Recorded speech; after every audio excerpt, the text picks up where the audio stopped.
In this video, we're going to build this algorithms visualizer app that allows you to see how a sorting algorithms runs in action with all the stages of the sorting process, and also allows you to nicely see the graph traversal algorithms, which are the classic ones, DFS and BFS, in action. And we're going to build that app using just one prompt without anything installed on the local system. Now, the main reason I really wanted to have this kind of app is mainly for teaching purposes, because I do have some courses that I'm planning to work on, and having such an app that can show you live how an algorithm works will really help beginner students in computer science to really understand those algorithms better than just reading their code. Now, in today's video, we're going to use Replit, which is an online coding platform that lets you generate code with AI, iterate on it, and also deploy it directly on the cloud. You can basically create an app directly via prompting. You can just write the instructions right here. Now let's jump into the actual prompt that we're going to use to create this app, because it was actually refined. It went through a number of iterations and it looks like that. I'm going to quickly go over all the sections that I added because I noticed that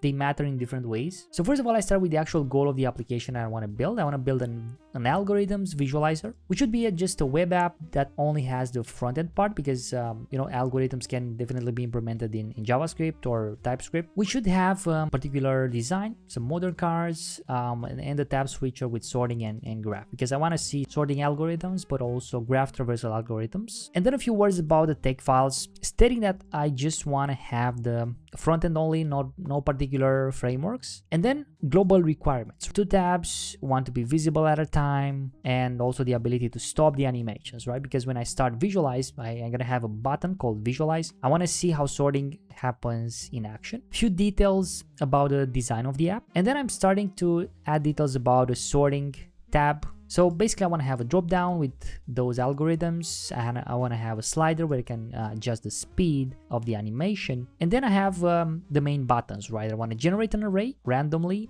with a particular size. I want to click visualize, and the algorithm should start doing its job. And I also want to stop the animation if needed, right? And a few details about the mechanics of the animation. And then I want to also have some information about each sorting algorithm. So I want to see the complexity. I want to see the live stats. Also, I want to see basically some colors for different states of each element that's being touched by the algorithm. Next, we have some details about the actually bars, which represent the numbers being sorted. Those basically should have some particular values. They should be random. The heights should be normalized. The actual colors for each bar, and a few other details. Animation related instructions are added here. Stats should be updated in the info card. Swaps, touched, and comparison stats rules, how the stats information should be incremented in details, and how the algorithms should be animated. At the end, we have some acceptance checklist. I saw that this is really important. It's kind of like a test where you tell the model, hey, make sure those really pass for any change that you're gonna do when you build this app. And then instructions for the graph tab. We basically have the same instructions for the control bar. The graph layout,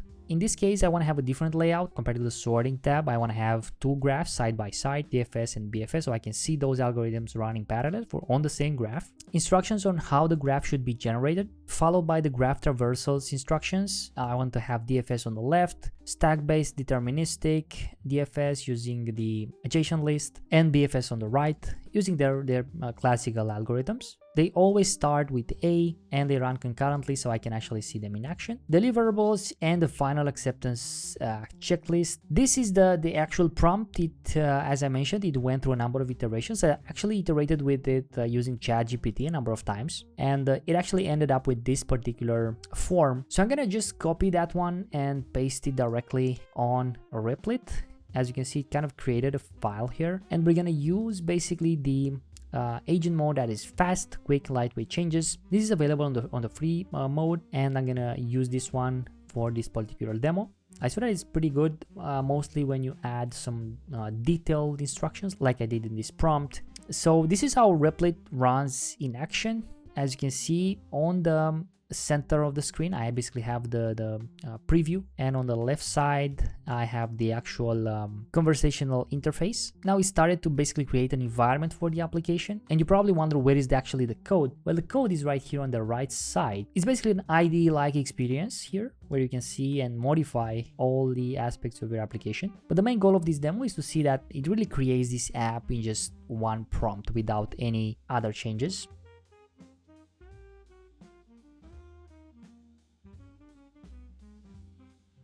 All right, so far it looks pretty good. I can actually see exactly what I'm expecting. See the sorting algorithms here properly added. See the speed slide bar. You can see the generate array button, and it generates different arrays with different sizes and different values for each element, which is great. Let's see, we got a checkpoint, work for 3 minutes. Let's see if it works. So I'm gonna select quicksort. I'm gonna see the nlogn algorithm, and I'm gonna add, let's say, a slower speed. I'm gonna click visualize. So basically this is the pivot, as I can see here, because it's in the comparing state. So it's gonna log here, this one. So you should technically put all the elements which are smaller than the pivot on the left side of the pivot, and the ones that are bigger on the right side. So as you can see, you basically move the pivot right here, and all the elements on the left of it are smaller and all the other ones are bigger. So it kind of follows the partitioning scheme, which is by design in quicksort. I'm gonna make this one even faster. So first of all, I want to make sure this is absolutely correct. And as I can see here, it sorts correctly. Nice. Cool. Let's see bubble sort, for example. If I just generate a different array and I make a very small speed, as you can see, just compares every 2 elements, and it basically bubbles up the biggest element on the right side of the array. It's really nice to visualize this because it kind of tells you why it's called bubble sort. It always bubbles up the bigger element on the right side of the array. Yeah, this one is also correct. Now let's see the graph tab. This is the most interesting. That's nice. So I can see here that the stats, the cards for the stats are a bit off, but let's check the correctness of the algorithms first. I'm gonna search for a graph which has a few edges to be easier to follow. Let's take this one, and I'm gonna click visualize. I like the animation, by the way. It kind of highlights each node, which is really nice. Now, if I want to go for DFS, I'm going to see A, B, and then I, and then D, and then E, G, H. Yeah, so I can see it basically goes in depth, deep inside the graph, which follows the DFS approach. On this one, it starts with A, B, I, and then J, and then starts with I's neighbors, D, and then F, because F is also the neighbor of I, and so on. So both algorithms are correct in terms of their implementation. Now I don't like those cards, right? As you can see, there's a lot of space here, and I want this space to be used for the graph itself. So I'm gonna say in the graph tab on the stats cards, there is a lot of space between the algorithm name and the actual stats, right? In the actual stats, I want that space to be used by the cards that show the actual graphs instead of the ones that show the stats. So I'm really glad that it managed to figure out the design first, exactly how I want it, but also the correctness of the algorithms, because I saw in many times that it didn't really manage to put the right algorithm version. So let's see how it works in this case. Nice. So it actually updated exactly that area of the page, which is really great. Now let's see how we can deploy this application directly. We have this publish button here. Let's click it, because Replit has this really nice capability of basically allowing you to publish your app directly. You can see here basically a publish pipeline if you want, where we got a build, bundle, promote steps. You can see some progress bars here. So the application was published. We can see here the infrastructure characteristics on which this app runs. We also have the link to the app itself. We can see there's a problem with the app when it was deployed. Let's see how it does right now, because that's actually an issue, right? I can see the bars. The UI looks fine, but I don't see the bars. I don't see the graph. I can actually click the graph button, and visualize does nothing. So let's see if Replit agent will be able to fix that really interesting issue, if you ask me. I guess I need to redeploy the app, right? So republish. Let's republish the app. I mean, in preview works well, but let's republish it so we can see that the issue got fixed.